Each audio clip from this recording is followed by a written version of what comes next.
বাতাসে ঝুলে আছে এক পুরনো নিঃশ্বাস, ঢাকা শহরের ফুসফুসে। আমার শহর একসময় জীবনের কেন্দ্র, আজ কেবল অতীতের প্রতিধ্বনি। মিরপুর স্টেডিয়ামে একদিন ছিল উল্লাস, করতালির ঢেউ। আজ সেখানে শুধু ঘাসের বিছানা আর নিস্তব্ধতা।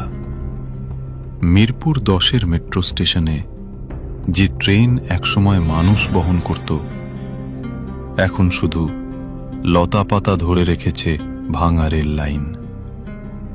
শহরের প্রতীক শাপলা চত্বর আজ এক জলে ডোবা আয়না। মানুষ নেই, শুধু প্রকৃতির ছাপ।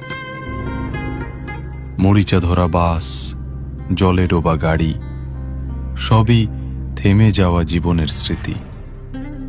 জাতীয় স্মৃতিসৌধ, যে স্থানে সংগ্রামের ইতিহাস লেখা, আজ সেখানেও শেকড় গেঁথেছে নীরবতা। ভাঙা জানালা দিয়ে হাওয়া গায় এক বিষণ্ণ গান। পিচের ভেতর থেকে গজিয়ে ওঠা গাছ বলে দেয়,